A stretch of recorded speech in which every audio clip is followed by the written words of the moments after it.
It's often dismissed as a rite of passage, a bit of school bullying to toughen our boys and girls to the harsh realities of life.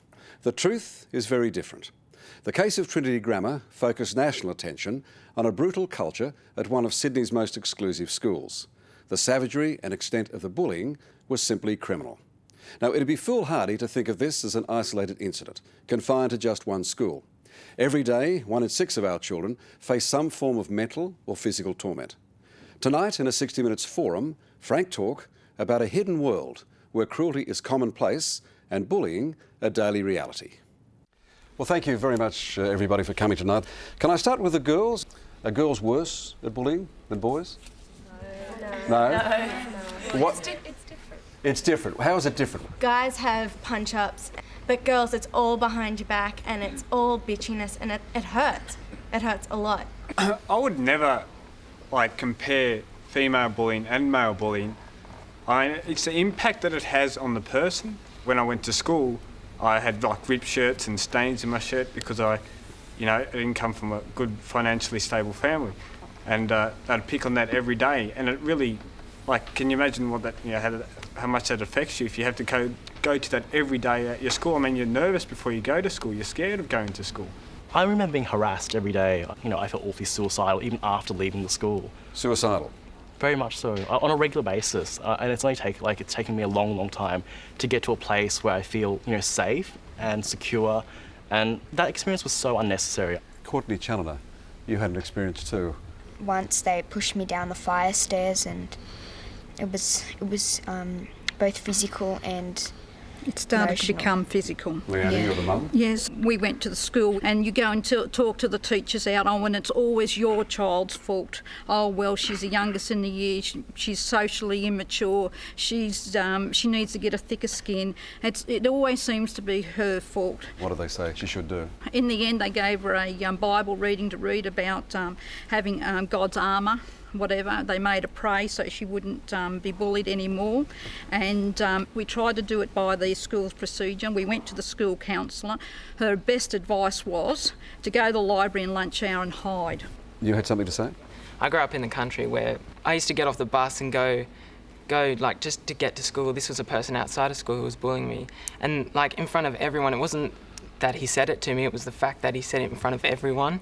And he used to just stare at me and just say, "You faggot," like that really loud, and that would I'd just feel like dying. And how do you answer that back? I don't know. And there's nothing I could do about it, and I still would like to know what could I have done about it, because you turn to your parents and they'll either call up the school, and you don't want a big scene to be made or anything like that. You just want to be left alone. Can I just ask, Ken, from my reading of your documents, it seems that almost every time there's bullying, there are witnesses, there's an audience. Yes, that's right. In fact, the research indicates about 85% of the time there will be a few people present.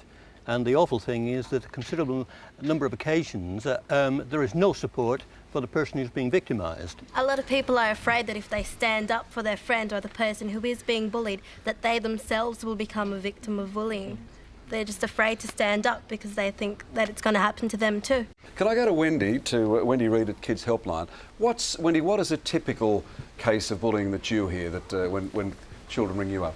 We're getting 7,000 or more calls a year from kids aged between about 5 and 18, right through that age group, about bullying. About 60% of them are experiencing regular or continuous bullying. Often these kids have been told to put up with it or deal with it by themselves, and by the time they ring us, they're quite often very desperate, and it's just not fair to expect kids to deal with it on their own. All right, I want to go to a tape. I just want to show you all a tape with Hayley Bartlett. I cry about 3 times a day now because of them. I'm on antidepressants, psycho pills. It's all because of them. Hayley Bartlett seemed a happy, well-adjusted 13-year-old, a popular and successful student. But when she and her family moved to the Blue Mountains, she had to change schools. For some reason, she became the target of bullies. There were no friends, she wasn't talking, she was throwing up all the time. She just wasn't herself at all. She was like a wreck. After only weeks at the new school, Hayley's mum Sue knew that something was terribly wrong. until I really questioned her, I hadn't realised that it was every day, all day, nearly every period. Stalking, following you everywhere you go, shouting out things, throwing rocks at you as you walked past, stabbing you with pens. Hayley and her parents reported the bullying to the school. They say they were advised by a counsellor to just ignore it. So the next time it happened, that's what Hayley did. I was sitting on the bus and someone came from behind me and I felt someone tugging on my hair. I put my hand back to see who it was and they'd cut my hair off. And I couldn't protect her. I couldn't do anything to protect her. I'm here 7 kilometres away in my lounge room and she's up there getting bashed every day. Well, Hayley and Sue are with us. Sue, looking at that, was that like someone else's story, not yours? What really made me angry is that it's as if the teachers can't bear the thought of it. They don't want to discuss it. They say, just handle it yourself. If they can't even bear thinking about the violence and doing something about it, how do they expect a kid to put up with it? Gentleman over here, we'll just bring them. I've been part of the school system as well. Are you a teacher?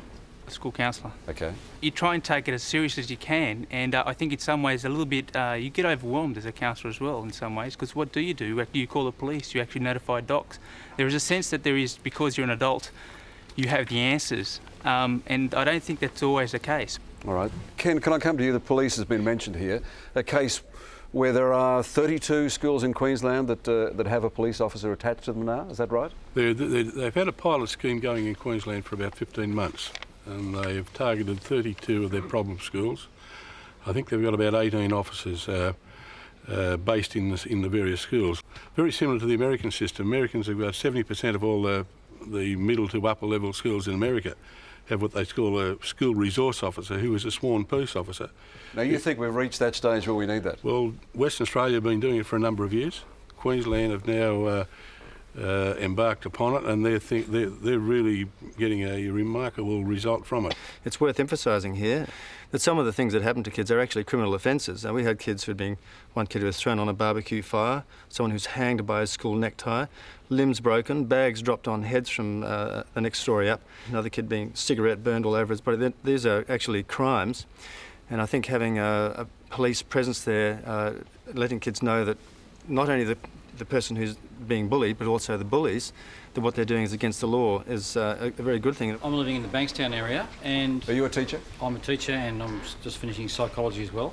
And kids in the Bankstown area are now killing each other. They don't bully each other anymore, they just kill each other. So the time is now to start doing something serious about it. I think that having a police person in your school would be a really good idea, because a lot of the time you can't turn to the school counsellor or like a head of the school or something, because you can't actually trust them to do something about the problem. Like, they might say, oh, okay, well, you've reported it, whatever, we'll look into it, but it never goes further than that. They speak to the person and that's it. But sometimes the problem's too big that they can't just do that. It needs to go further, more authority needs to come in. With me, it only stopped when I stood up for myself. What does that mean, when you hit back? Yeah, like, it does. For me, it was violence. I hit back, I had a few fights. I proved to them that I'm not going to let it happen to me anymore. But I'm not saying that violence is the best way to stop it, but as long as you stand up for yourself to them, say, like, you don't have to go throw fists at them to prove your point, but just standing up for yourself. The bullies normally target somebody that won't get them back. It's usually the weaker people and not somebody that knows they can fight back. Have you been targeted? No, I haven't actually. Would you fight back? Yeah, of course, definitely. Because, like, if you know you're going to get bullied, then you know straight away that you've got to fight back, or they're just going to keep on hassling you. One would imagine that if you're a sporting hero, if you'd won 6 gold medals in the Paralympics, Siobhan, that in fact you would never have any problem being bullied. But what was your problem? What did you find at school, Siobhan Payton? I was basically getting teased mainly by boys, that they would like physically throw stones at me, call me effing retard, and like they would come to me at lunchtime because, like, yes, I was a slow learner and yes, I was an easy target, but Siobhan, didn't any of your girlfriends, didn't any of the boys there look after you? Didn't they protect you? No. No. Mother Judith? I was being told she had to toughen up, she had to grow thicker skin, all the usual things that parents are usually told, that it's their child's fault. They're throwing stones at her and trying to put her head down the toilet and it's her fault. But that's her fault. Could you understand why your girlfriends or other girls and other boys there wouldn't protect you? I didn't really have any friends. I basically had my sister to look after, well, basically, yes, look after me as such, in, So like you at school. You fought the battles together, did you? Well, she basically protected me. But thank goodness she was there. Yes, you were going to say something. Yeah. Everyone knows this is happening. All students are saying this is horrible, but once it's happened and this poor person's walked off in tears or just frightened out of their brains, just for someone to be able to walk up to them, you don't have to make a scene. You just need to stand up and walk over and just start talking to someone. I think it would make such a difference. Obviously bullying's a problem, but what we really need to look at is that the people that are bullying actually have a problem as well, and we need to turn it into a positive issue, teaching kids life skills that can get them out of it, improving kids' self-esteem, teaching them conflict resolution, using peer mediation, and really, and I think the key to this is young people helping young people and getting young people out in the schools who have experienced this, training other young people on how to get out of it. All right. Can I go to Grant Doddle? You're doing this, Grant, aren't you, in fact, going around schools with mediation and with That's right. That's right. But first of all, I mean, I really agree. What has been said here, it's almost endemic, and the teachers really need to raise the awareness within the whole school that bullying's unacceptable. And this is where I come in utilising actors, and we recreate scenes within schools of particular bullying incidences, which then is discussed and the issues are raised. So it's really owning the fact that bullying is happening. I was going to say, are you getting that reaction about heads down toilets and so on? Oh, yeah. And in fact, one extraordinary person who was victimised for 6 months and then taken into the clan and then became a bully herself. All right. Well, so it's a good topic. Let me go to that. We have a tape story of exactly that from Adam here. Have a look at this and we'll come back and talk about this. They sort of targeted me because I was an individual, and I've never been one to follow the crowd. High school was impossibly difficult for 16-year-old Adam Bournes because he was different to his classmates. He liked music and drama, they liked football and cricket. Adam's creativity was something they wanted to crush. They did things like steal my hat, steal my bag, you know, try and flush my head down the toilet and try and bash me up, and every time I went to the shops they'd sort of yell things out to me like, there goes the faggot. The bullying went on for the first 2 years of high school. Life without friends was miserable. Eventually he decided to try and fight his way out of the problem. The bullied became the bully. I was physically violent in that I tried to bully these people into being my friends, and I was actually going quite psychotic, really. I mean, I didn't know what was going on.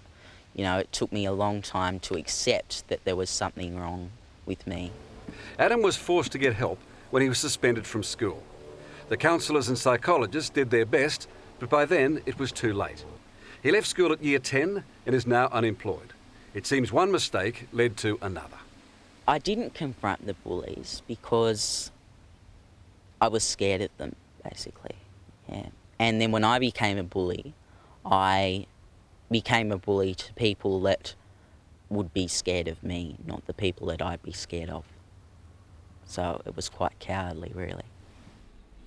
Now, Adam, it's very honest of you to say that. What do you think you should have done? Well, I should have told my parents about it. You because I never told my parents the extent of what was going on. Yeah. All right. Now, Kerry, can I ask you, is that a common thing? Do you find that those who are bullied become bullies themselves? Well, it certainly can happen that if a person is being bullied by somebody, then when they have the power or able to have control over somebody more vulnerable than them, then they may choose to use their power to hurt. I take it you're not born to be a bully? I don't believe you are. I believe, you know, we're all born with a temperament, of course, and they've learnt this behaviour from somebody.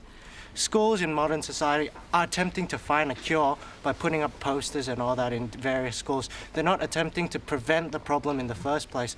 And this is elemental when you said someone isn't born a bully, because it's the environment around them which circulates this. If you provide a school environment which is healthy, able to nurture those that are good and nurture those that are having problems like managing things at home, I think it benefits if a school has these preventative measures instead of cures. Yes.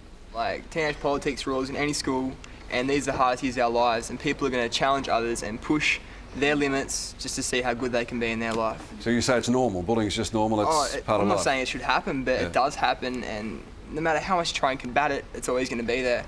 It's not normal to hit someone on the head with a hammer or to hold a hand under a metal cutting instrument in woodwork and try and cut her fingers off. It's survival of the fittest no matter where you are, whether it be school or work, and people are going to prey on that. They're going to go to the animal instincts just to get through their own life. But you're not endorsing it, just say that. Oh, hell no. We can have as much awareness as we like, but bullying's such a tradition. I mean, it was there 100 years ago. It was probably there 1,000 years ago, I don't know.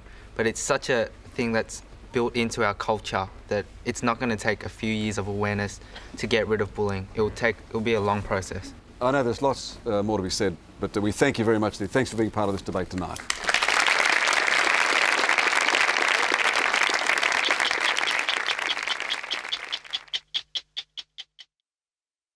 Hello, I'm Tom Steinfort. Thanks for watching 60 Minutes Australia. Subscribe to our channel now for brand new stories and exclusive clips every week. And don't miss out on our Extra Minutes segments and full episodes of 60 Minutes on 9now.com.au, as well as the 9Now app.